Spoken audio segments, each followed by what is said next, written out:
তো আমি এটা দুদিন আগের ভিডিও আজকে আপলোড করছি। সো আসসালামু আলাইকুম এভরিওয়ান, আশা করি তোমরা সবাই ভালো আছো, তার সঙ্গে আমিও ভালো আছি আলহামদুলিল্লাহ।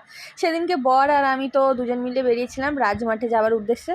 তো গিয়ে ওখানে একটুখানি দাঁড়ালাম, দাঁড়িয়ে কিছু ভালো লাগছিল না, সেরকম ফাঁকা, তো তার মধ্যে কোনো দোকানও বসেনি, সেজন্য ওখান থেকে চলে এসে ওখান থেকে এবারে এখানে আন্দুল স্টেশনের ওদিকে আসলাম। আর ওখানে মানে রাস্তার মাঝখানে যাচ্ছিলাম, তো গাছগুলো বেশ ভালোই লাগছিল, তার মধ্যে বাইকের একটু হাওয়া।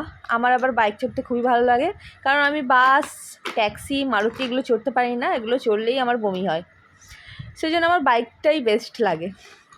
তো আমি আর বর বেরিয়ে পড়েছিলাম, আর ছেলে তো প্রাইভেটে চলে গেছিলো, তো সেই জন্য বর বললো চ একটু ঘুরিয়ে নিয়ে আসি। তো আমরা একটু ঘুরে নিচ্ছি বলতে ওই রাজমাঠেই এসেছিলাম, রাজমাঠে তো আর ঘোরা হলো না, তো আন্দোল স্টেশনে এসে একটুখানি ঘুরলাম, তারপরে বাড়ি ফিরে এলাম। তারপরে এটা হচ্ছে আজকের ভিডিও। আজকে তো দেখলেই কিরাম ঝড় বৃষ্টি হলো, তো অনেক দিন পরেই বৃষ্টিটা ভালোভাবে হলো, বেশ ভালো লাগলো, ঠান্ডা ঠান্ডা ওয়েদার, তার মধ্যে ঝড়টাও প্রচণ্ড হলো।